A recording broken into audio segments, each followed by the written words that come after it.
was 1980 when hip hop began. Right here in Ohio, in the city of sin.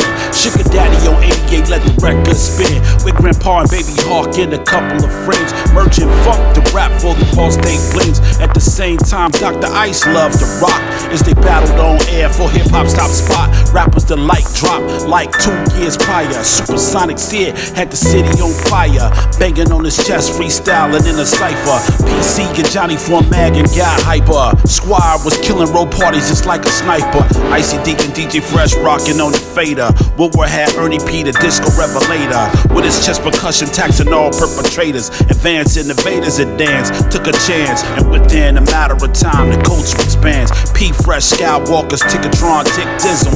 Body snatchers, Queen City rockers, fuck with them. DJ Hollywood supplying the rhythm. One love to my main man, DJ Wisdom. It's like that, y'all. We will be here forever. Do you understand? Forever. Forever and ever. Just something that's on the mic.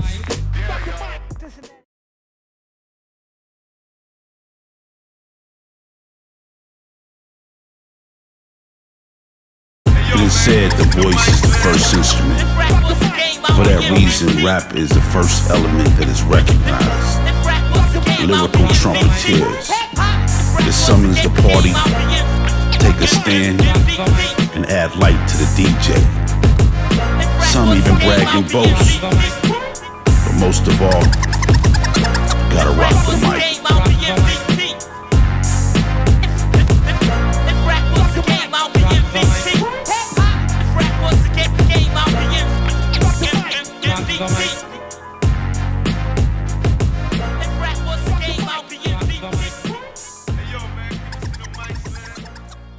As far as how they get music, this mom and pop chain has withstood the test of time, and ultimately by being a service to the community in relation to allowing artists like ourselves to put out music and get distributed. My motivation, pure motivation, came from Ron.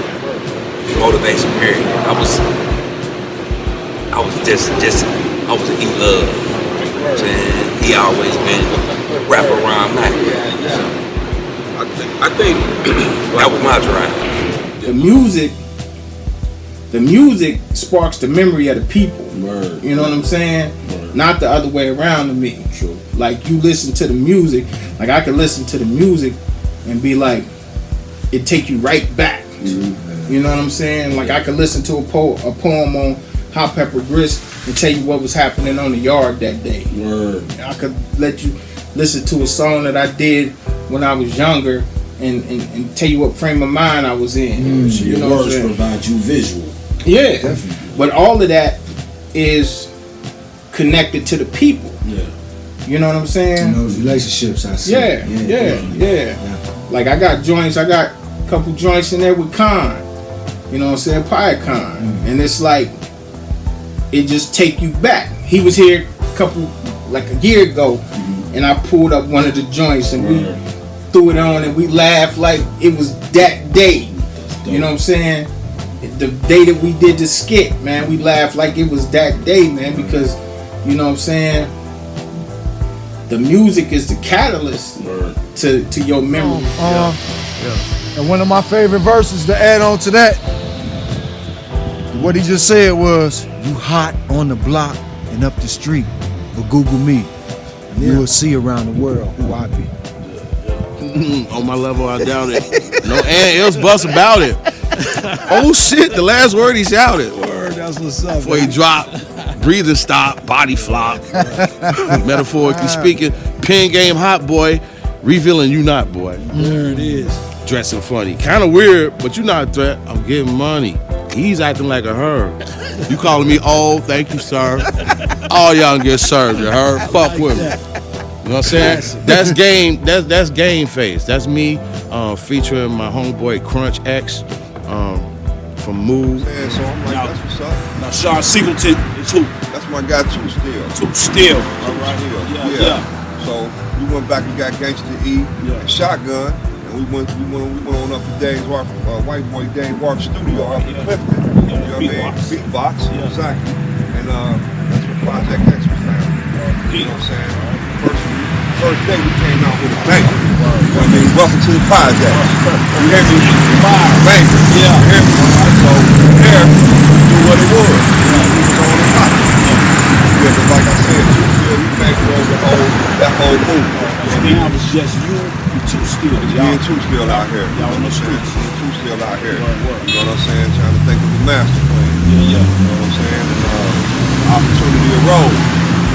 Like I said, we got some phone call. Tyrone Hill, my brother on the other line. So this is the formation of All That Records, right? Formation of All That Records. We was a solo group. You know what I mean? We started they started us and we started them. You know what I'm saying? They record label off of us. You know what I'm saying? And it was ironic. My sister was coming home from the penitentiary and there was a little girl on the bus with her, teenager, Nika. On work, yeah, she was like, I can rap. So my sister was like, are you rapping with me? She bust off with my sister. My sister was like, brother rap. Brother, I'm hip to him, so what was that? As a 13-year-old listening to Run DMC and Grandmaster Flash and Dr. Jekyll and Mr. Hyde and turn on the radio, local radio, man. I'm hearing the Bond Hill crew and I'm saying, you know what? Hey, you dudes dope, man. I can do this too. I'm inspired by these dudes, That's man. what's up, bro. You know, Ronnie Ron. Yeah. You know, all these young dudes, you know, my age doing what I want to do. Yeah. That's What about you, Ken? For me, man, it started back with Curtis Blow, man. Yeah. Okay. Once I heard Curtis Blow, man, I went bananas. I banged on everything in the house, yo. Like, I was literally banging on the wall. My mom used to be like, "What are you doing?" I was like, "I'm hooked." I was a message, and then the message came out with that message, man. It took me to a level of music had to have substance and meaning. Hip hop had a vibe and a feeling and an energy that just really. I was gone as a kid. Like, I wasn't even a teen. I was a kid, and I was like totally lost in school, beating on the desk, and they looking at me like, "What is he doing? What is this?" I was just hip hop. It was just in me. You know what I mean? Yeah. And so the thing was, we used to just rhyme in the hallways, and then you would battle. You know, you had battles. Everybody just had skill. Everybody could rhyme. I could rhyme too. So we didn't have no drum machines. We didn't have no. So it was this on the wall, and you getting down. And then when it came to battling, it was like, okay, you're gonna battle this cat. My rhymes are fresher than yours. It was friendly competition. But it still was represented. It's like, you know, you're bragging about yourself or whatever you said. You know, how dope you is, how hard you is, blah blah blah. You know, and if you was swift with it, you know, word got around. You know, word got around. So, you know, it was more or less, I think I took mine to another level because I was watching what was going on basic. And I said, I can be complicated if it's too easy. You feel? I was on another level, like I was adapted to what was going on. I was seeing the future, like, man. It's too easy. I write poetry. You know what I'm saying? So, you know, words are powerful. So my wordplay, I had to step it up and be more unique. That was just me. You know what I'm saying? And I thought I was really being unique. And then I found out another cat was doing it too. And I heard it on wax. who's that cat? Rakim. I'm gonna tell you. I'm gonna be 100. When I heard him, I was mad. Happy at the same time, but I was mad, like, damn, I thought I was doing this for years on records and mine ain't. So it put me in, it made me feel, it's like, you know, and I'm adapting to this, and I'm like, I'm doing this, and I'm like, you know, you sound like, you know, no different blood, that's my man. You know, but I was like, when I heard it, when I first heard it, I was just, you know, I don't want to curse, but I was like, who is this? I said, who is this? Yeah. You know, because my man brought it to me, you know, we had an organization, you know, my man Omar brought it to me. Omar bring it to me, he said, Drac, you going, Zach Word, he said, Drac, you going to bug when you hit it. What? Put it on, I heard. I came in the door, said it before. I said, man, who is this? Like, what in the world? Like, are you serious? Like, who is this? You know? And I had a beat and I came on, boom, piece by piece. I'm the microphone mechanic. Drac night wax so you suckers better panic. And then I heard this. I'm brilliant. Who is this? It was just like a mirror. Yeah, it was a mirror. I was like, what? I'm hearing it. I'm like, what? The same baritone and everything. You know, I'm like, oh, wow. The positioning of your mouth, people, where we at, first of all. We are at Cincinnati's own, the original building of Cincinnati's creative and performing arts. All right, so talk to me about a couple of people who played a foundational part in the culture. Man, I gotta see. Well, I said most. I said a lot of people, but it put a lot of people in their feelings. So well, you know what? They should have been in their feelings, man. I agree. Like, definitely, I'm dead serious, man. I agree. Only because what I meant by that was cats was hearing this new sound and this hardcore sound coming, and they just started faking the funk with it, man. Like, cats was saying it was gangster, but wasn't. And so that's basically what I meant by that, and I still stand by that. Like, cats back then, like, niggas was acting like they was hard, and they weren't, man. I was rolling with cats that carried pistols. They was quiet. They wasn't all boisterous like, got a gun. Nah, niggas wasn't doing that. And then when you rapping about that shit and you just faking that shit, that's what I was talking about, man. Because it was a lot of cats starting to fake that shit, man. But it's just, I guess it's cycle shit because there's a lot of cats doing it now. You know what I mean? And so I said that shit back then. And I won't say it now because it's a bunch of hip hop heads in the city that represent on a whole different level. Exactly. But it's still those little sucker cats that still. I just want to kind of, you know what I mean? Clear the air so that people could understand that you wasn't making that an editorial. You were saying specifically there was something that might. I'm gonna say this. Doing an epic moment of when I was falling, trying to find myself. You know what I'm saying? That took me away from rap because I wanted to be in the streets, and it found me locked up. Right? I found my man Beatmaster up in that mug too, right? And man, did we make a beautiful connection up there. Where's y'all locked up at? Lancaster, and I was the king of the hill on Lancaster at that time, and I remember we had field day, and I ain't trying to glorify jail, but that field day was like the best show I ever did, and when just think, man, you in there with murderers and all types of these, whatever you want to call them. You in there with these guys, right? And you got a song out on the hill that's so strong that everybody feeling when you hit that mug on that field day, and you see hundreds of these inmates, because the song was called 3 Years of My Life. Forrest Parker, you went to Princeton. Right. I went to Princeton. Yeah, I went to Princeton. That's solid. Right. That's fresh. So we all started, and that's where we met King Son. All right. He went to Princeton with us also. Dope. Writing rhymes. In fact, he first reminded me of. I heard Takeem. He went by the name of King Son, Sunborn. But when Rakim finally came out, which is in the 8, I kind of thought that was Son. Because they had a similar style. That was, Rakim kind of changed the whole style, as far as rhyming. Getting locked up, you know what I'm saying? I went to jail, I did 5 years in prison, you know what I'm saying? And during that time, it just kind of built me. I think it was part of God's plan anyway, because before I left, I had dropped the birthday song. Do It Like My Birthday was out, it was huge, you know what I'm saying? I'm talking about radio, worldwide, the whole nine. When it did a little time, when I came home, I just came home so focused. I think the time just allowed me to really man up, to discipline myself.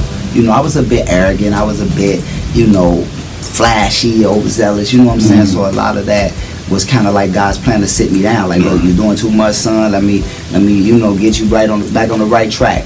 I came home with a vengeance. You know what I mean? Just focused, just polished, just, you know, business minded. Because I couldn't do nothing but read and write, and you know what I mean. And just strengthen up. You know what I mean?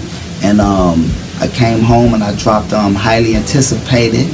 I turned around and dropped another album. So the work ethic was just boosted up 10 times. Like, you know what I mean? So I think that at least 4 albums. Oh yeah.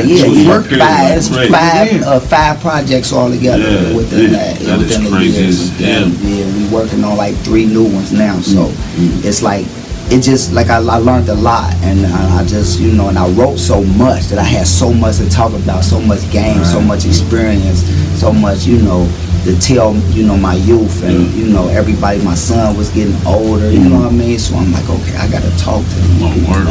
So pretty much, the time just didn't do nothing but make me a beast. For real, it just really pushed me to that next level, and now that I'm back on track, it just feels great, man. So I don't regret it. You know, at first it was hard. You know, I'm never gonna tell nobody prison is easy or nothing like that. But you know, sometimes it's for a reason. That, you know, we gotta realize everything happens for a reason. True. And by that being my reason, just to sit down and learn the game and, you know, really get my mind right. Basically, it was like, the minute I knew I was there was okay. So I would go on tour, I would do tour dates and stuff like that, but when I had my own record deal, my solo record deal, but I still never felt like I was there. I felt like I was there when I got asked to do the Revolt Music Conference in 2014, Puff Daddy. So I did the kickoff party, I did a product sponsorship. Now keep in mind, I'm just starting. So like, yo, we want you to get 55 shirts, put them in bags, come down to Miami, stay down here, on your dime go. I'm like, yo, whoa. I said, my man, like, yo, I was telling my man to plug me with the whole situation. I said, I don't know. He said, boy, look, if you ain't got it, you better find it. So I found it, I made everything happen, and I did the interview, and that was my first time being interviewed on the red carpet, right? At that party. And then the next day, I was on the yacht. I was on a yacht with Drummer Boy. I was on a yacht with Flow Rider. Not like when I say on the yacht with Steph LaCour. When I say on the yacht, like not like we was on the same, like no, we at the same table, right? The whole night conversing. You know what I'm saying? That's when I was like, I'm here. It's happening. And then like everybody was been here before, right? And everybody's coming up. They want the shirt. Like, yo, how can I get one of those? I mean, the who's who. You know what I'm saying? All of them wore shirts, and I was like, I didn't understand what I had at the time. I didn't know what it was. I was like, yo, is it the brand? Was you pumping the brand at that time? Understand? This was the Triple OG without brand. Yeah, but with the old logo. Right. But you was running that though back then. Right, but in my head, it was just a T-shirt. Oh man! And my man told me, he was like, "Yo, that's a brand." And so I had folks coming up to me at a party telling me what they could do. Yo, I could put it on the side of a 18-wheeler for you, my fleet of trucks, and I was like, I'm trying to figure it out. Like, wow, what me? What? Right? How long have you been here at? I think it's been 24 years. 24 years, I believe so. Yeah, I lost count. All right, yeah, that's pretty awesome. So, in that time of being here, is there any particular hip hop group or rap group from the Cincinnati area that kind of stood out to you most? Mood. All right, yeah. Watusi Tribe. All right, yeah. Jabri the Wise One. Yeah, of exactly. Course. Yeah, for So sure. those are the 3 that really stand out. OTR Click. Yeah. People still come in looking for all those guys. Are you serious? And females. You know, I was at a screening for a beatbox movie, and they got these guys all over the world that's doing these tricks and doing it. You know, it's a whole different thing now. With beatboxing on the internet, people learn tricks. You know, so they had some dudes that was doing all kind of tricks I can't do. But when I got the mic after the screening, they had like a jam session cipher thing, and I start doing my thing, and people were like, and then later on afterward, one of the organizers talked to me, and she was like, you know, we get to see what you when they hear the force from you, they all step back like, wow. And I feel like when I go somewhere else far away, thousands of miles away, I'm taking all of this experience with me, all of this journey with me, the elders, our relationships, all that built. This culture is all around the world now, in places when we was hooked up, it hadn't gone some places that it now arrived. So I feel like although we share it with the world, it's never gonna be done the way we did it. It's never gonna be, 99, no. That's 999. Impact. I can't remember. It was, we had established to do some shows, and it was at the elementary school, not too far from where you stay. I'm trying to think which one it was, and it was with you. It was you, and the sister was there, and somebody. It was a show at the elementary school. You couldn't make it, and you couldn't make it, so I was the only one involved because I wasn't working, and I'm still not working. So me and my Bootsy and Khalid did it, and we was kicking it, transmitting to them. They was getting it. We taught them in Dugu and Dada, in Dada and Dugu, and they went back and forth. We had them going, rocking everything. Dropped some science on them, some facts, some history, our story, I say. And we was going to beatbox sometime afterwards, right down at the bottom of the hill. And I heard a little shorty say, "Ndugu!" Oh, that's beautiful. Ndugu! And I'm looking like, and I was like, oh, Ndugu, what's up, Ndugu? That's what I ain't gonna ever forget that. He could tell it was me from up the hill. And he seen it. What's up, Ndugu? I said, you know what it is, man. I ain't gonna ever forget that. That made my whole. That's what it's about right there. Every bit of that. That's what it's about. Moment for you, Black. Moment for me when I knew we was doing something was actually when we spoke about receiving those rewards twice, and I can't front. I got nervous. You know what I'm saying? People who hear my stuff after the Watusi is like, well, you must have changed, and it's not that I changed anything. It's just that was me, but I didn't want to tarnish the Watusi. You dig what I'm saying? So with that, out of respect, I spoke to the team and said, I'm gonna have to bounce on this. You know what I mean? Because I didn't want to tarnish us. I knew we were making an impact, and the way I feel is, if you're making an impact, if you got a positive vibe coming through, you don't want something to tarnish that. And then those younger ones looking at that say, yo, that's all fake.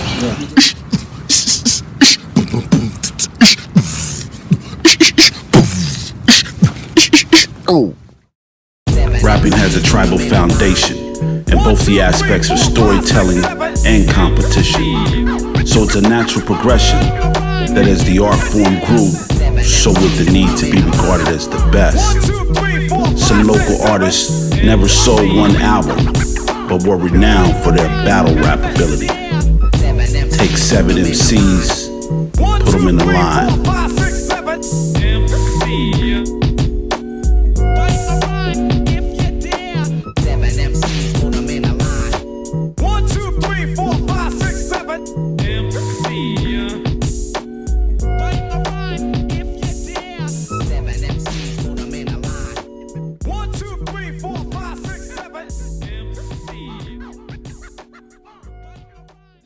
One more. Ernie P, we can't forget Ernie P. He was from the Heights and I was doing it from Madville. Now every day in school we battling. There was some good battles too, Ernie P, if you look at. I don't know where you at. Last I heard you was in California somewhere, but I remember those good battles, and me and him had some good ones, So, every label on the planet is there trying to sign Mark. DLC come over to Mark. He tell Mark that shit was dope, but I ain't too impressed. Let me hear some real shit. And then so Mark was real arrogant at that time. You know, he didn't give a fuck who you was. You know, LL was his idol, and he was ready for him. For real. So DLC come over to Mark, talking real fly. You hear that shit. So Mark started rhyming. It was crowded as hell too. And then at the end of his rhyme, he ended his rhyme with the diggy diggy doc would be a nigga nurse by the time. They keep asking him questions. You know, he was dead serious. You know, and everybody laughed and we all had a good time, and you know, that's where I started at. And then Mark was literally the most popular guy in LA at that time. Wow. Literally in Hollywood at that time, in the music scene, everywhere we go. From Hollywood to the beach. It was there for the vulture, like, you know what I'm saying? It wasn't nobody even really trying to, you know what I'm saying? It wasn't nobody that even really was trying to rap or nothing. You know what I'm saying? Motherfuckers thought they could rap and shit, like, you know, but we was doing this shit, you know, Orlando Brooks, Ricky Brooks, R.I.P., you know what I'm saying? The Kennedy Heights crew. You know what I'm saying? Bob, Reggie Pete. Ain't no motherfuckers want nothing. You know what I'm saying? Scat G. MC Natty. Didn't nobody really even want nothing because my wordplay was so bright. Yeah. So you brought up a name that, you know, we heard a couple of times, and I went to school with the cat out at West High. MC Natty. So what was you tell us about him? Talk to us about that. Like, tell us about him. You know. I don't know what he did, like, you know what I'm saying? What he did, what he done, nothing. But I know on the lyrical shit and shit, he was on point with them lyrics. So even, you know what I'm saying? He was regarded during the time. So, like doing this is what year is this? Don't give me the line, man. I'm only 21. You know what I'm saying? Like, Chief Rocker sit waiting for me on my block. Big Kennedy Heights. He was from Pleasant Ridge. He come to get some action. I came home. I'm thinking we finna scrap. You know what I'm saying? Because he's sitting like he was like, you scrapping. And I'm like, why? They say you cold. I'm like, man, what is you talking about? Like, cause I ain't getting this. A cat coming, you know, looking for me. Like, I ain't thinking no rap. Like, so you know, he hit me with the you supposed to be cold. Like, I think I'm the coldest. Bro, what is you talking about, man? Oh shit! You know what I'm saying? So he just went. Shorty launched out on me just like he was in his bag too, and he had a slick little style. I was just like, I had to respect it because he had heart. But you came on my block. My dudes ain't into rap. I'm into this. I know what this means. What you just did is a violation. You came to the house. It's like your mama said, get him. Definitely. Man, I tore that boy apart right there on that block. Scott G. Yeah.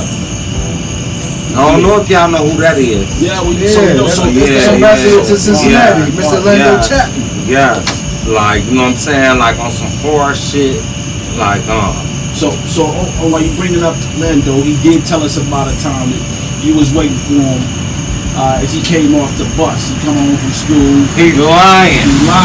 He lying. Look, I'm telling you, ain't no way in the world I'd have ever tried to battle that nigga. Oh yeah. If I ever came up to him and said a lyric, it's because I wanted him to check it out. Oh, word. You know what I'm saying? Judge me, I'm trying to be fresh. Yeah. I didn't look up to no LL, no Run DMC. I ain't look up to none of them motherfuckers. I looked up to Londo, like, you know what I'm saying, Scap G, like. Yeah. So we ain't gonna even go there. Salute.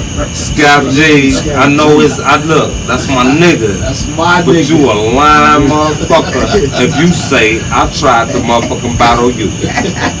I'm scared of you now. Word. It really wasn't. I really wasn't like an animal with it. Like, so, I guess that's just my opinion.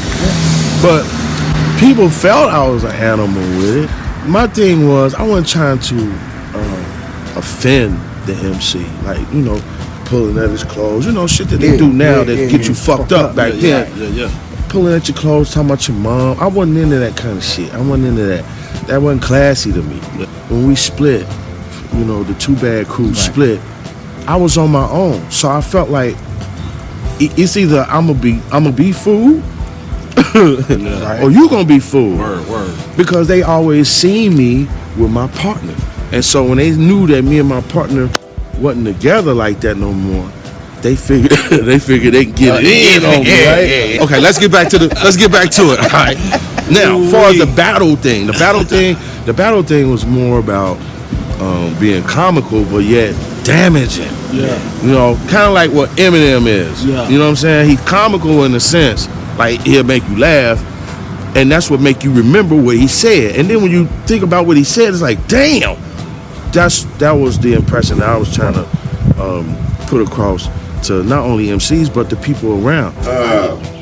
Man, I had a few battles, man. 'Cause like I said, at that time, that's when you had to pick a side, baby. So you had to come out every day. You had to come with your armor on, baby, because you ain't never know when it was gonna jump off. So I'll say some of my epic ones was right here in this part, right up at the top, right up there against my man Disco T. I think they was posting flyers when they posted flyers in school or something about the battle and stuff. Yeah. Had a little audience up there and stuff. You know what I'm saying? So I want to say that was one of the battles of Lex right there. You know what I'm saying? Where people head was taping it and all types of stuff. Man, I wish my man Daryl Sims had that tape of that battle, man. I wish he was still around right now. Had some epic battles down there at the square, doing Jazz Fest.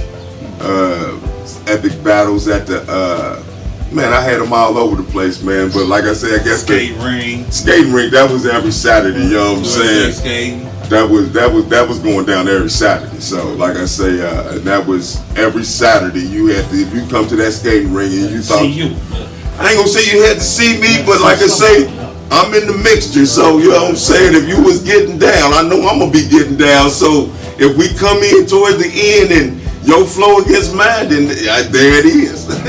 Unseen, God bless. Rest in peace, Unseen, my homie. Scandal. Man, rest in peace, Scandal. Strong rest in peace. Clips. Whoever it was in the city. You just said something. How iron sharpen iron. Yeah. That's how it was for the Derelict group, because like you was talking about the Mike Tyson, how you try to incorporate that in your style and everything. That's basically how we were. It was like we wanted to take each other to another level. Yeah. And it was just mad respect. Yeah, we was hard on each other. Nobody wanted to be the weak link in the You didn't want to really be on the Derelict song. Because you gonna get talked about. Because if you was on the Derelict song and you had a verse and we think it was up to where he tell you, hey, go. That verse, you got to do that shit over. That shit wasn't good. It was times when niggas left the basement, the dungeon, and we had many people there from the city there too, where we would bring them there just to test your shit. What you got, nigga? Let's hear what you got. But anyway, it was times where we would leave out the dungeon like literally thinking like, damn, what the fuck am I doing? Like Joe just handed me my ball sack. Or damn, Derek just called my mother a bitch in so many ways that I couldn't respond. And maybe it went the other way, you know what I'm saying?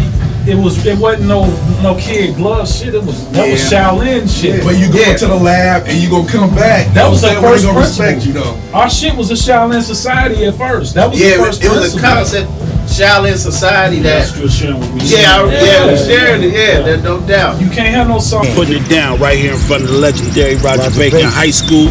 So it was just me. So I just started battling everybody in there, man. Everybody in the high school, everybody. People that didn't go to the high school. I mean, everybody, like the Barn Hill group. It's three of them. Yeah. I was four. Yeah. Remember? What's Carly face? What's his name? Danny O. Yeah. I always consider him a solo, man. White. He says, "Man, I heard you Master E." I said, "Yes, I am." I said, "Who are you, young man?" He said, "I'm King Tut. I'm the baddest. I'm a lion." I said, "Oh." It was sparring, man. It was lyrical sparring, man. Very sharpening iron. So I said, "What you want with me?" He said, "I want to battle." I said, stay in your lane with the word back then, but hey, you don't know me.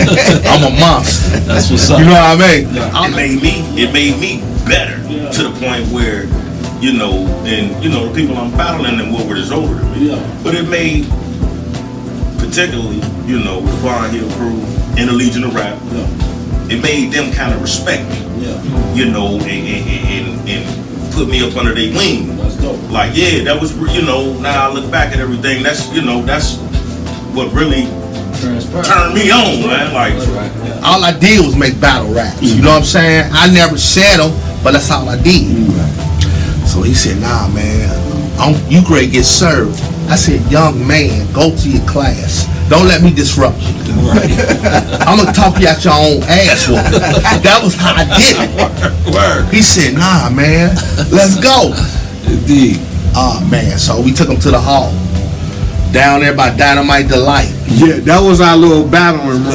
Like us, when Scribble Jam came around, for us and people like us who were purists, like we was real live purists. It's like if you couldn't freestyle, you couldn't be caught in the cypher. It would be bad for you. Like whatever you was doing, if you was a DJ, you had to be a dope DJ. If you was an MC, you had to be able to rap. If you was a writer, you had to be able to write. You know what I'm saying? So for us, like basically, long story short, Eminem came, and Eminem was in this battle.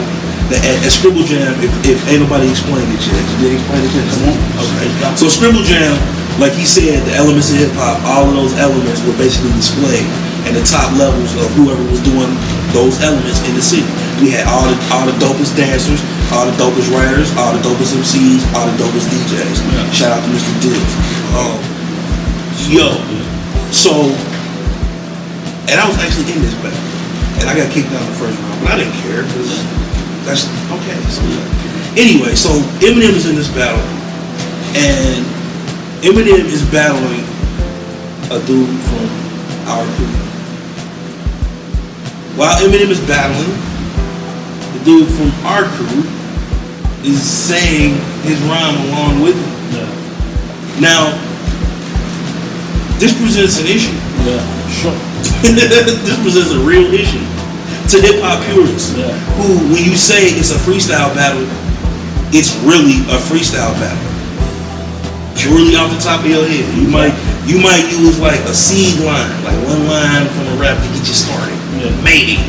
But for the most part, it was completely off the head. And that's what everybody else in this battle was doing. I know I did. That's why I got kicked out. But it's okay. Dibs expressed it. Right. You know what I'm saying? So and it's like, bro, wait a minute, you can't do that.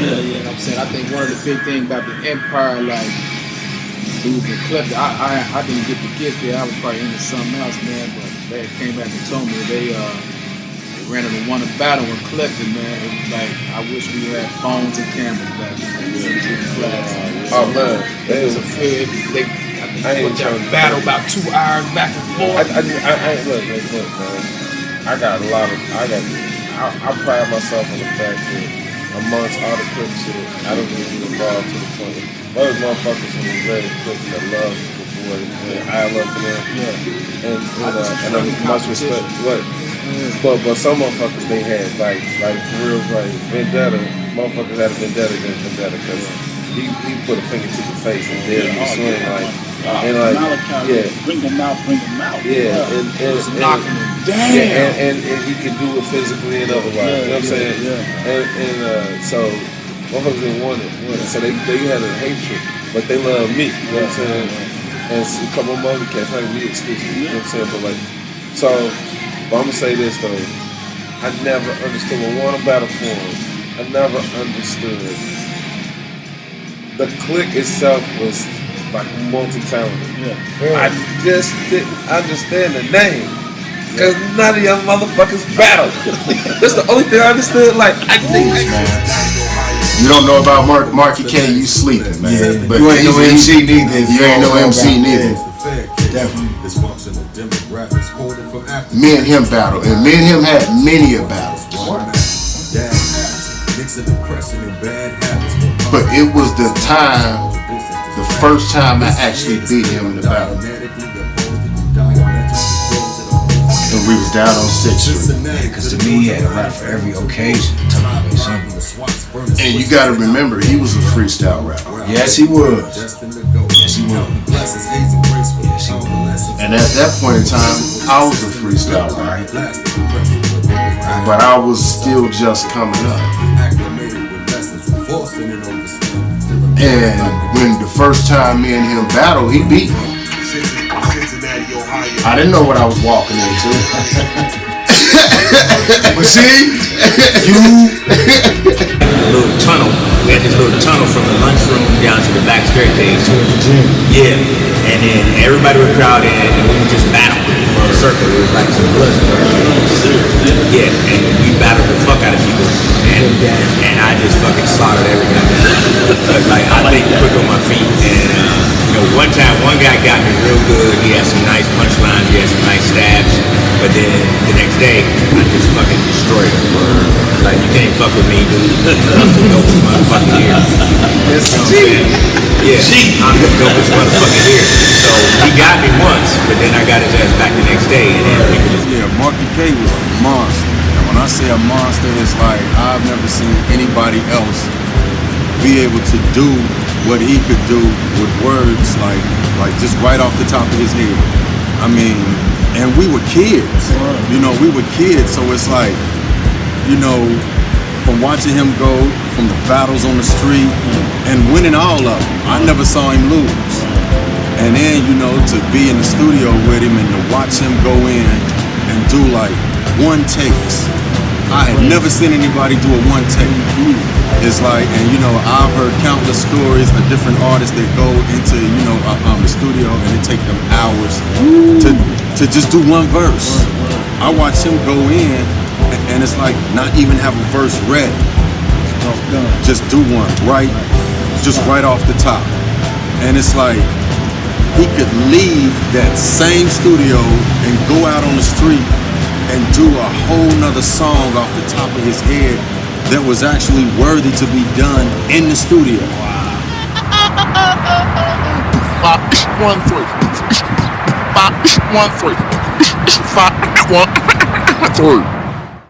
So often the producer and beat makers go overlooked, but it is truly the fifth element.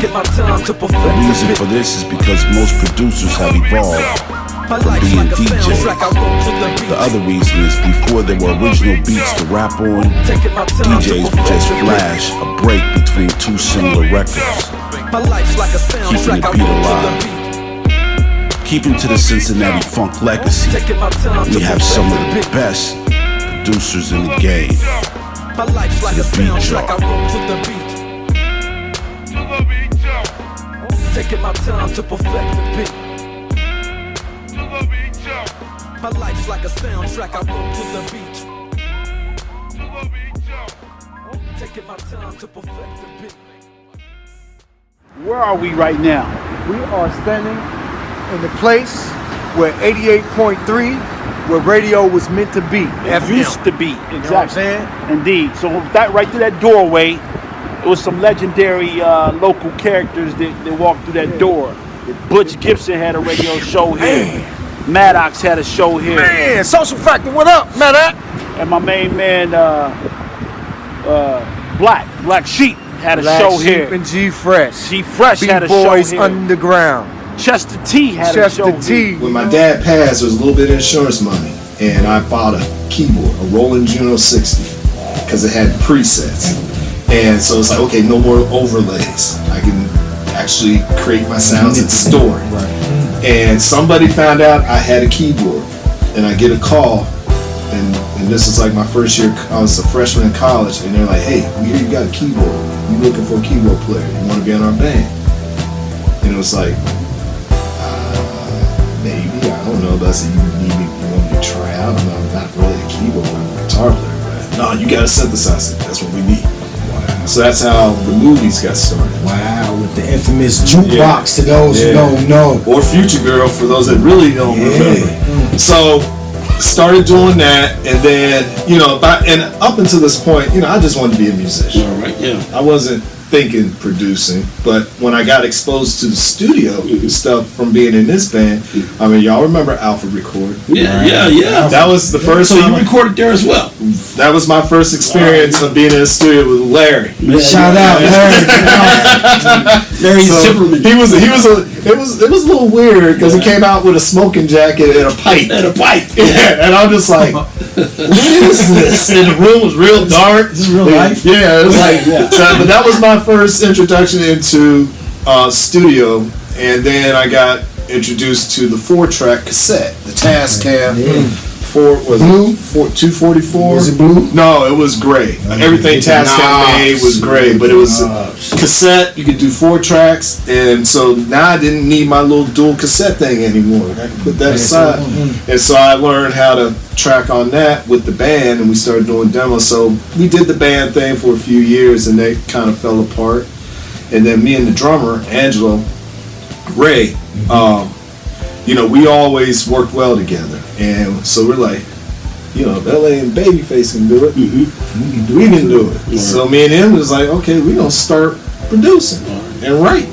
So that's what we started doing. And then we were looking at Jimmy Jam and Terry Lewis. We're like, 2 guys, we can do this. Because we both brought different things to the table. And we covered each other's weaknesses and strengths. And so you got the my first tool really was just it was a little simple little Casio keyboard. Alright, just messing around, and try to like record what I was doing onto a cassette or something. I mean, it was real primitive, man. And I just my first set of turntables I got. My brother was a DJ. All right, and my brother was in marching band and all that in high school, so he was in the music. He played the drums. All right, And so then when he graduated from high school, he went on an internship or something. So he couldn't take his stuff with him. So like that whole summer, I was just messing around, trying to learn how to scratch and all this other kind of stuff. So when he got home, I'm like, oh man, I gotta show you something what I've been doing all summer. So he was excited, like, oh, how you learn how to do that? And I'm like, I just kept listening and trying, different stuff. And so, my parents didn't really understand, like, what is this hip hop? What are you talking about making beats? And so I'm like, I kept trying to explain them, show them stuff, man. I would get magazines that had pictures of samplers in them and stuff and show them like, yo, this is what these people are using, this is what I want to do.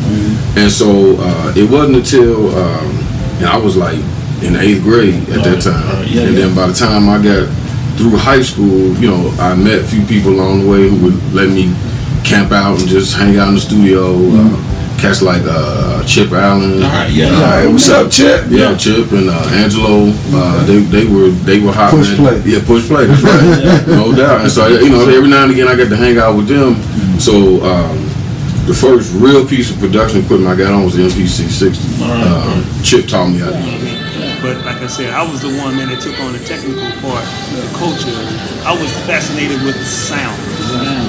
The groove, the thing that made people suck into the lyrics. You know what I'm saying? The lyrics was already strong and deep, but if you laid the right beat, the right track up underneath them lyrics, you had a hit. You had a song, a masterpiece, and that's what I was on. I was more into the production then. Young cat, my mind was already blown up to the point. I wanted the whole thing. I wanted to hear the lyrics against the music. You know what I'm saying? And then I wanted to hear it project back to me. The speakers, the loud sound, the vibe, the vibration that made people move. They don't want to get up and get with the MC, get with the hype man, get with the DJ. You know what I'm saying? The lights, the stage, all that. I was on the stage crew. I was in all of that, man. So I was the man behind the scene. So to come at me, you had to come hard. Because see, I was too busy. You understand what I'm saying? I was learning the technology, the sound craft, and then I'm a full-fledged musician. I play it, I love it, I feel it, I sleep it, I talk it. You know what I mean? So the thing with me is to get with me, to come at me as an MC, I was kind of out of that lane. I wanted a poet or a rapper. I was a songwriter. I was a producer, a creator. I was a mix engineer. I was mix engineering then. Back then, you know, I had 2 cassettes. I didn't have a 4-track. I ran 2 cassettes through a realistic mixer. I called them Generation 1.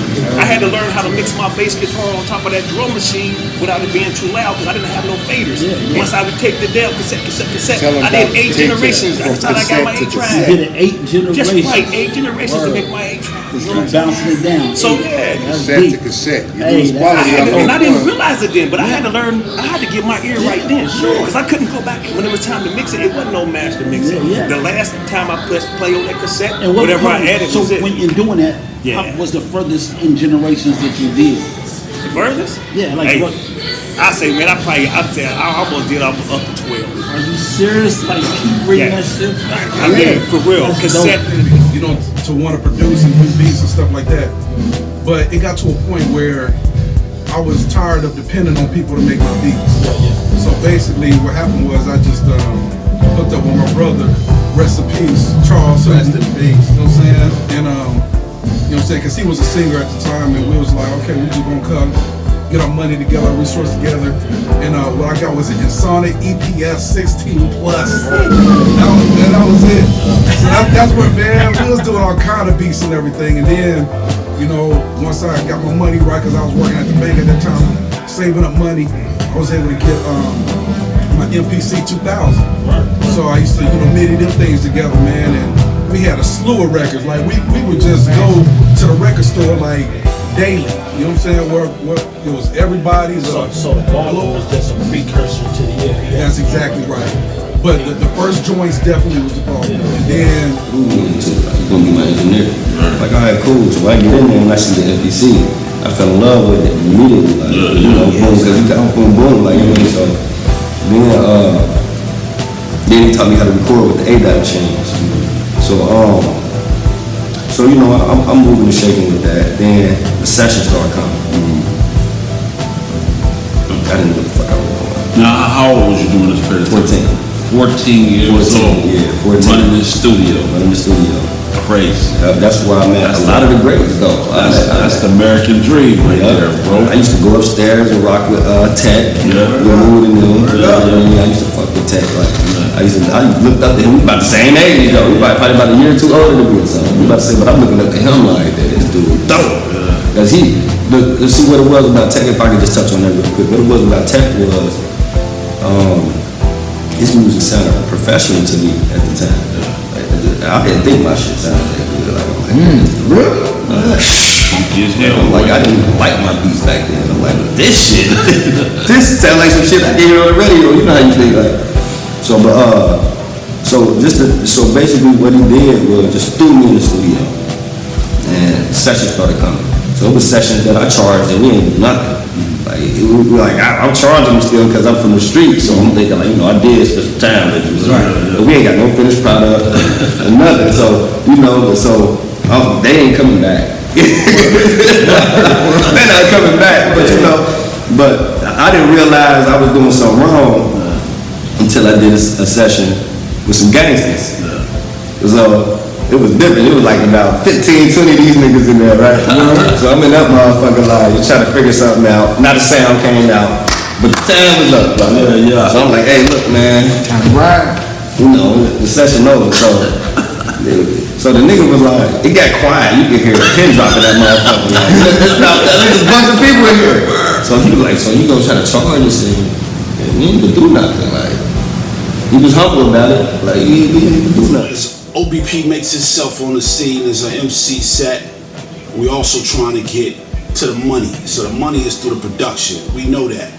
And so initially, James Bond and myself, we try to get an opportunity just producing for everybody. We're trying to work that out. And we didn't even have samplers and all that.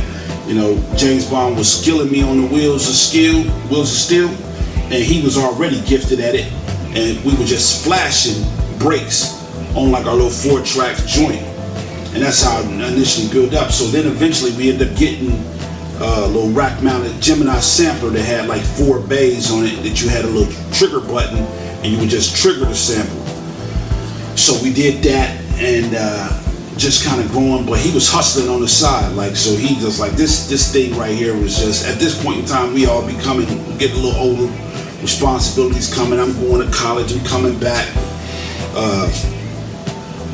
I get back, I get focused, and I'm like, he go ahead and kind of drift off on his way. I ended up hooking up and formulating a crew called the Hitman. It was like live guitarists, live drummers, live bass players, and we would just produce vibe. But you know, they weren't, once again, really pulled it into, because they weren't looking at a long-term goal. They was trying, you know, immediately be gratified, and I could understand that. So time goes on, I get an opportunity to DJ for Lando at an open mic session. I get in, I meet Napoleon Maddox, and I'm meeting tons of clients in there. I mean, opportunities, MCs that I'm meeting in there, and their management and whatnot, and opportunities to produce people. At the same time, my mom had just passed, so I'll get me a crib down the way, and I'm going hard. I pull Napoleon, you know, by the coattail, like, man, come on, you know, we meet in a battle rap. And I'm like, come on, man, let's formulate this Watusi. So Napoleon comes in, coming with me from OBP was like myself and D-Mon Du, Islam came over with us, and then Napoleon brought over, along with him, he brought some cats from the social committee. He brought the Paradox, and he brought his sister. So then we get a whiff for these cats is doing it over on the other side of the river, which is Casaruma. X Nation, Vibe 1, X-Men comes in, they whole security force comes in, rocks with us, and then they have an extension MC, which is took the Shook Dunnery. He comes in. Then from Freedom comes Doc Ilion, and as I'm getting all these clients from DJing these open mics, Shadow and a cat named Rex from the second phase of House Jam Records, they come to me, they drop off a young lady named Tamushini. I'm loving her. She's skilled at what she does. She comes in, gets down with the clique, we go hard. I'm also working with a clique called Black Yard, two dynamic MCs, Black and Yard, Black out of New York City. He comes in, and then we had a cat who rocked with us just for a short moment in time. His name was Invisible. He came on the set, he rocked, and also coming over now, because you know, he's fully vested, was a cat named Michigan. So Moses, so he comes in, he's controlling the wheels of steel for us. So now Watusi is in full effect, and we created Watusi, which was meant to be an answer for the Zulu Nation. It was the Watusi tribe, Zulu tribe. You understand the correlation? And right now we right here running it off for people, places, and things. The scene 513. Tell us where we at, Aki. We at the legendary Tav High School. Scandal's Vigilante World album. The song "Do What You Gotta Do" was my very first production. Do What You Gotta Do. Yep. It's the first joint you did. Very first joint I ever did and completed. He helped me with the bridge, but other than that, it was on me. Word. Yeah. And so that was all 2000. That was all 2000 production. Yeah. So all that early Superpower shit, I never really produced anything for the group. I started producing around 2000, going into 2001. Right. That's what's up. And one of the other productions, you got like super early. Do you have King Solomon's mixtape you put out, the King Solomon Mind joint? No, I heard it. I don't got access to it. All right, now you know, Stan did a remix for the one little single he had Architect work on. Lyrical Substance was Lyrical Substance was one joint. I did a remix for it, and Scan did a remix for whatever the name of the other joint was. But that was early. That was I was a neighborhood friend who started DJing named DJ Hollywood, Steve Ghostin.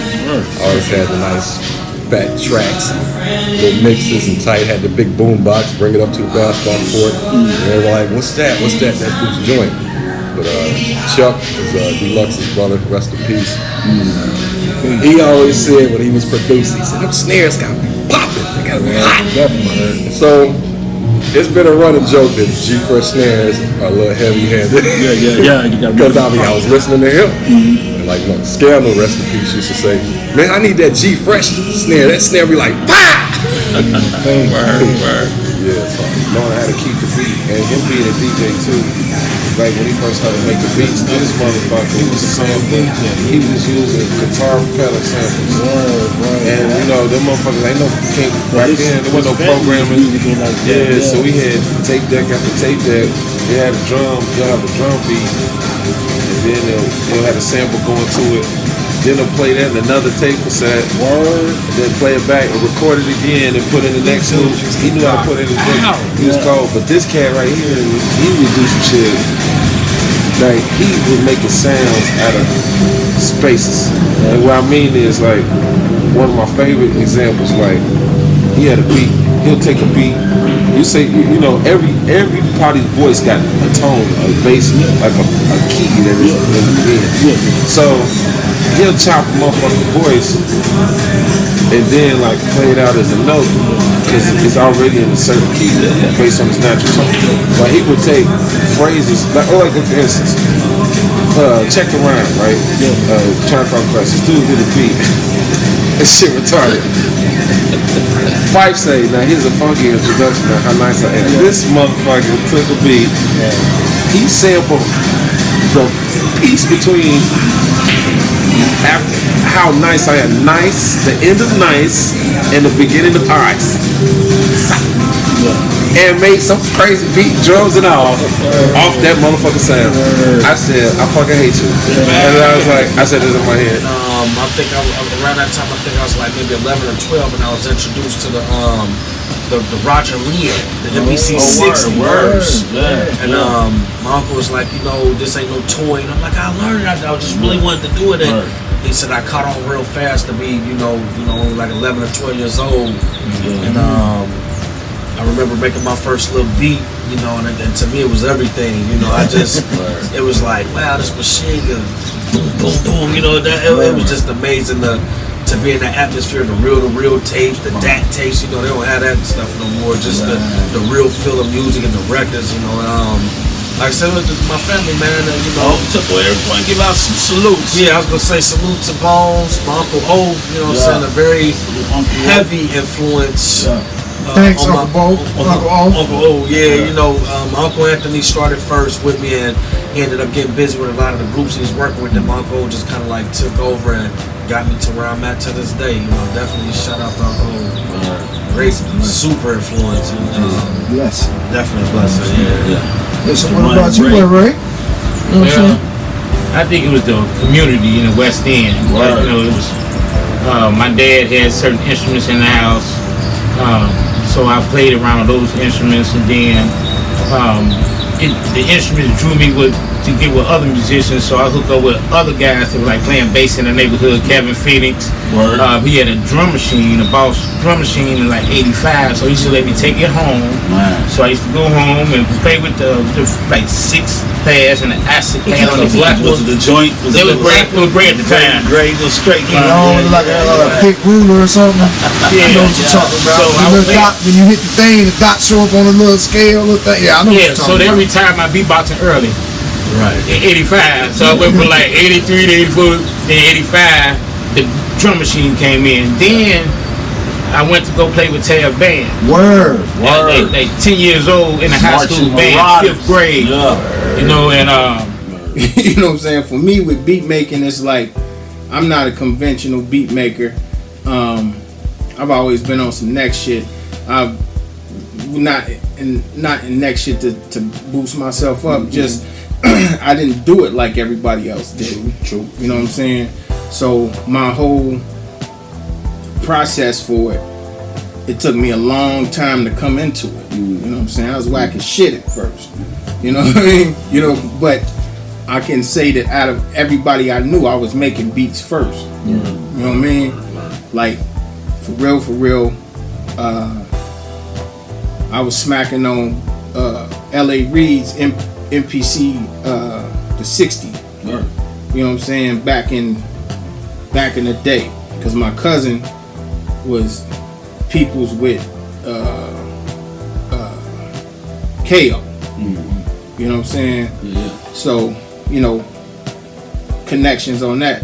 But, you know, I was smacking on the MP, and I remember first time, I always wanted to do music, but I couldn't process drum machines.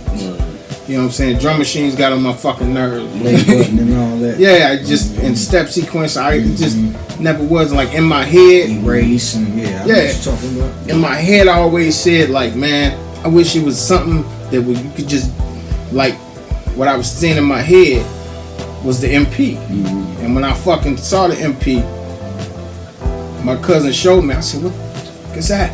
You know what I mean? He said, man, it's a sampler, and you could do this, and you could do that. And I'm like, that's what's been in my head all this time.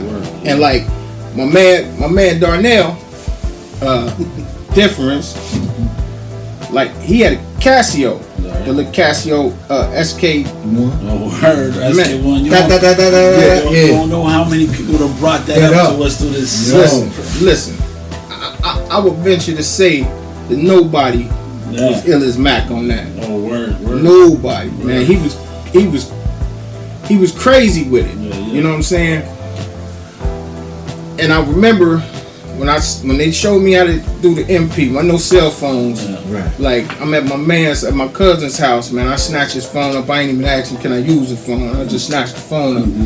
I called Darnell, like, bruh, this thing is meant for you. Like, his style, the whole. Yeah. You know what I'm saying? They couldn't fathom it at that point because nobody was rocking that joint in the city. You know what I'm saying? So I started with that, and then I went another direction. So I kind of like my beat making has always been kind of sporadic until I got older. Gear I used, I'd say it was probably back like in 86, 87.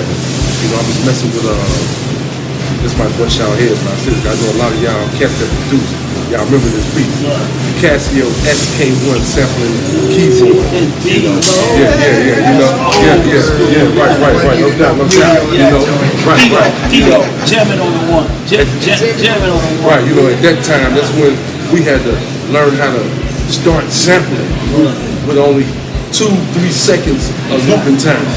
You know what I'm saying? So that right there, as I start using SK1 and using the HR-16B, the Leases, SR-16, you know, moving on from the Yamaha. So you had an HR-16B? Yeah, I had an HR-16B. That's the black joint. Yeah, had one of those, you know. Yeah. You know, so then from elevating from using all the different, you know, electronic drum machines and things, you know, I had to move on to the big baby, you know, the Don of all machines, the Kai MPC 2000. Yeah, you know, the Kai family. You know, if y'all don't know about the Kai family, you better get with the program. You know, right.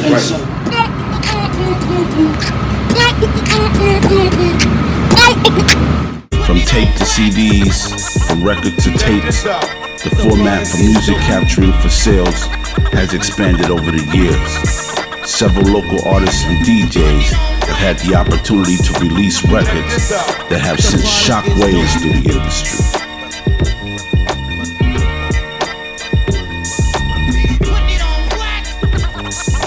Check this out. The product is dope.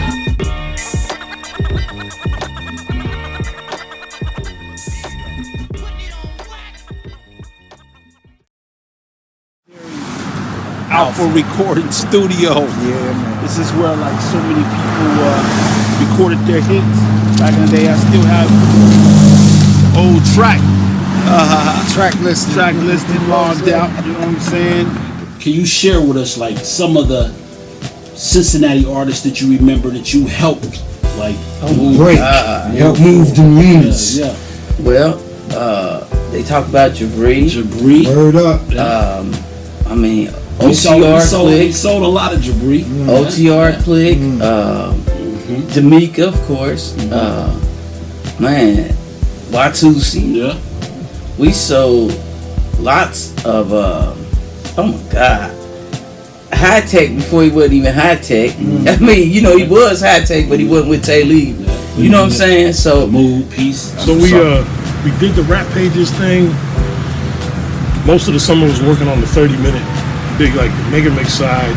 We finished it at like 2 in the morning in like July. It was like 110 degrees. We walked to the gas station, bought duct tape, wrapped up an envelope in duct tape, wrote on it with a Sharpie, put it in the mailbox. The next day I told everybody we're gonna be a Rap Pages. Whoa. And they're like, no, bullshit. You know, I'm like, trust me, I know. I talked about it. I'm like, we're gonna be in Rap Pages. We're gonna be mixtape of the month. I'm like, get out of here. How do you know that? I'm like, I do. I stand behind the product. And this is back when cats still used to listen to the tape when it showed up at the magazine. This is when you know hard copies. This wasn't downloaded. To the whole tape. About 2 weeks later, I come home from work. A message on the machine from this cat, Avani Karan. We are going to be mixtape of the month. He needs a picture and top 10 list, and we did that. And then people started buying the tape. So to come to think of it, Danny O was the first one to make a record. He had an A side, it's a killing, and on B side, I like the rhyme. And they was playing it up at skating. Now they press this up on vinyl. The first one. You know what I'm saying? And this is 84, 83, 84, 85, somewhere in there. Right. He went up to Cleveland, met some guy, and got the vinyl. He's on wax. Then after that, Drac came out with his Drac wax. never whacked. Now, so we started scoping out the talent shows, and one of the first cats that we found was Jabri. So that was our end. It's like, it was totally that. It was like, he just felt me, and that was it. They asked me, and I was like, yeah. I mean, so we started working together, man, and just writing songs, and at the same time too, they was working with 3 from the Soul, and so that's how like they got on. They was on a couple of joints that I was on, as well as Just Perfect. Remember Just Perfect? They was on one of my joints that I did a video. I'll be there for you. I'll be there for you, man. They was in it. They was in it. We all went to New York and we filmed that with Paris Barkley, man. Shout out to Just Perfect. And but back. So I started recording with them, man, and things just turned out the way they were. Angelo knew somebody, and she was a airline stewardess, man, and she dropped the CD, and now Roger's laughing, and then everything went from there. Like that's how it happened. And if that ain't fake, man, that's a beautiful alignment. I mean, a lot of stuff was innovated and has not been done since then. No, it hasn't. Who would ever think of taking making your own stamping system and sitting there stamping all those cassettes. You know what I'm saying? And it was like innovation and vision, and then enough brothers together being like, okay, yeah, let's do this. We're gonna do this. You know, and we had the fresh jackets and everything. So with that cassette, we the first ones to put out a double album. Exactly. Our two first. Yeah. So and it was a tribute to KRS One, must I say. Every time we do that. Son Zulu, right here in front of the legendary Withrow High School. So I'd be remiss to not run off the fact that this school right here produced some of the illest DJs in the Cincinnati area. So I moved over to Evanston. I had my equipment up there, and then I started passing out my cards, and probably I say like a week, a month later, I get a call. Hey man, this is Kenny P, man. Word. I dropped a beat with you, you know, our friend studio, man. I wanted to come check you out, right? So I'm like, yeah, man, come through. I remember he was dope. So Kenny came in and he was like, man, I'm trying to do this album, and I've been working with, Jerry from Native Black. I want to check out some of what you got, man.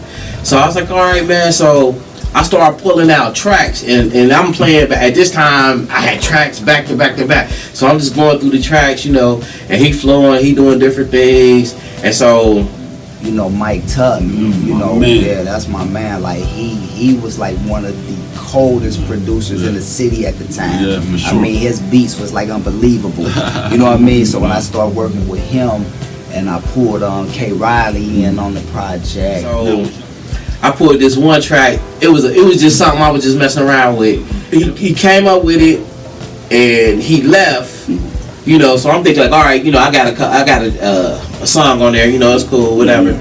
He come back with another guy that I grew up with, K. Riley. Tuck was my first, for my real live solo music. He had the studio in Evanston.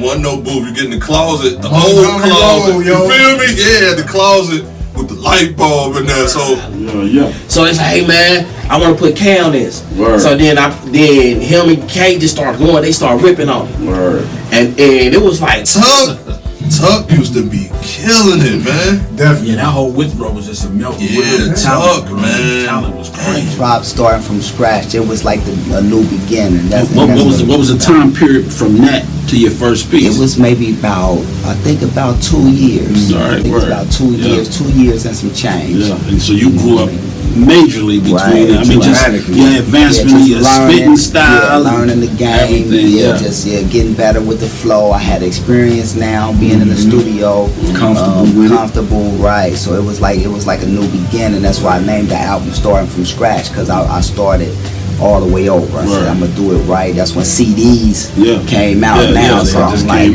so you broke in the game. Yeah, the new trend. And then Fat Cat had came into the play because he was starting a little label. Called More Money Records. So we all try to do it because I was by myself at the time. So I wanted kind of like a little unity. I wanted to kind of have some backing, be strong. They say a strength in numbers. Exactly. So that was my whole thing, and I got with Fat Cat, and he actually pressed up the CD. You know what I'm saying? After I put it together and all that, he came through, pressed it up, put his stamp on it. And we start pushing it through the hood. That's when I finally started traveling, Louisville, Lexington. Like getting my own record label, which a lot of people in Cincinnati don't know that I had my own record label. And the very first song I did was actually on my label. I met this white guy, Steve Atkins. He owned the apartment complex I lived in. And one day I was out in the parking lot rapping and just acting a fool and not making it up. True story. He came out and he said, "Hey, you doing that rap stuff?" I said, "Yes, sir." He said, "You're pretty good." I said, "Hey," I said, "you give me some money, we can make a record." He said, "I'll talk to you when I come back." Just like that. The man literally came back, knocked on my door. Wow. And I told him how much money I needed, what I wanted to do. The man said, "Come to my office tomorrow." He was out in Blue Ash. He owned a drywall company. All right. I went out to Blue Ash. That man wrote me a check for about $3,000. Wow. And this is what? That's when I actually. What record did you start? That was Listen Up. Listen Up. All right. Yeah. That's the one I did was Listen Up. Star artists, the real life. We had the real life. We really like used to go get. We used to pay a dough for and go get all the packs of Memorex tapes out of the studio. You feel me? Memorex, the 90-minute joint. Great, you know what I'm saying? Yeah, go get them, and then that's what we mass produced our own shit. You know what I'm saying? We was the artists, we was the distributors, we was the labels, everything. Press the thing. So they'll never know that. Yeah. So that studio question. I think I became more intrigued with the studio at Beatbox. Beatbox kind of superimposed everything that we did at BT Cole. Like I said, at BT Cole, we had 4 fucking tracks, bro. And we were satisfied with what we put out. We made some songs that probably would be hits now, to be honest with you, like real shit.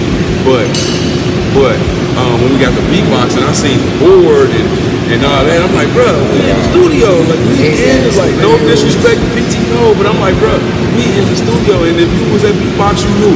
You go to that vending machine, you buy your disc, your floppy disk, you buy your ADAT, you know what I'm saying? You buy your DAT tape, your cassette tape. You gotta put your money in that machine and hope that money drop.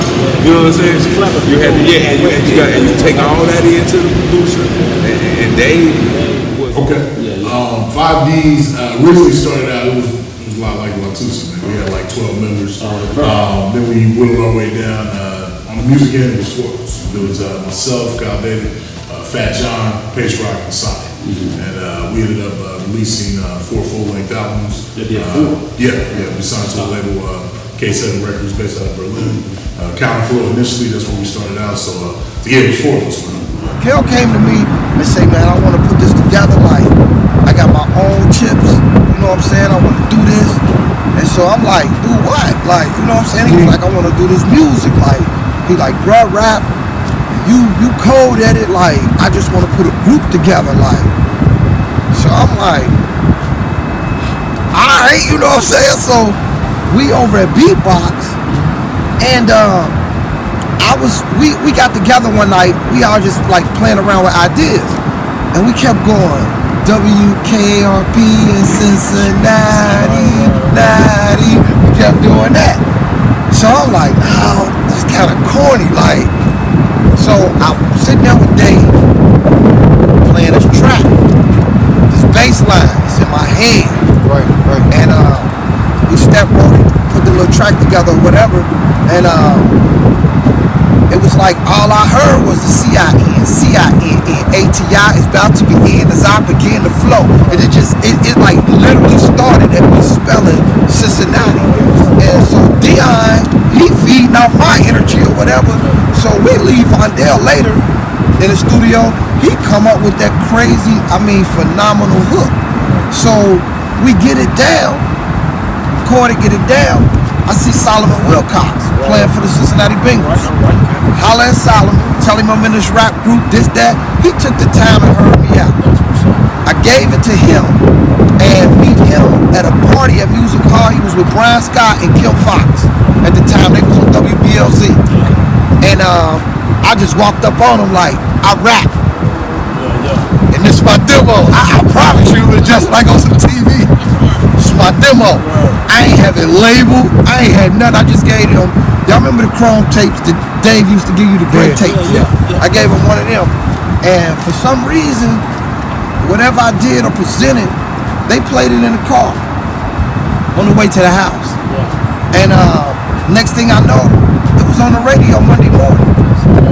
Like, literally on the radio that Monday morning. They didn't get no clearance, they didn't get no permission.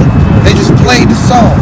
They said, we met this guy, we don't know their names, but we think this is dope.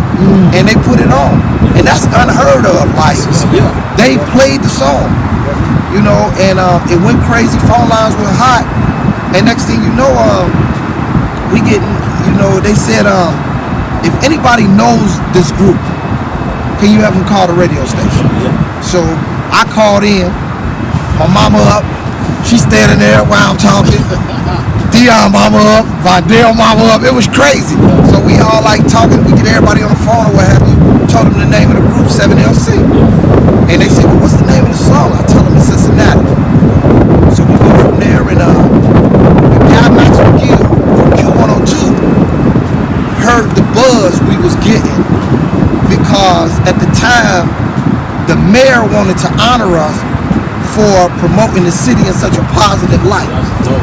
And they put us on the Mayor Summers concerts. Y'all remember them? They used to go to each neighborhood. So they put us on that, and then they made us headline at Bogart's. That's how the whole thing came about. So he had a relationship with somebody in Nashville, a production situation. They came to us and gave us 6 figures with no out. See, that's kind of one of the things that held us back too, as far as to go from analog to digital. Then you had to have a little bit of money. Exactly. It wasn't as easy as it is. You know, it was a new format. So we still kind of got, we didn't really move. Later on, I finally went to digital, CDs and all that. But who's old school, you know. And I don't even like to say old school. Come on, man. I like to call it classic, man. You know, because what we had going on then, it was deep. You know, I don't want to date it like old school. Like we came out with Pyramids to Projects. You know, the album EP. Morning Glory was one of the main songs on there, but it was just about man coming from the height, building the pyramids that baffles man today. Exactly. To the projects, you know, that whole movement, so to speak. So we just try to stay conscious. We got more conscious on that music. Still trying to be dope. Still making dope music. And I think this was probably like early '90s. You know. So we come out with that. You know.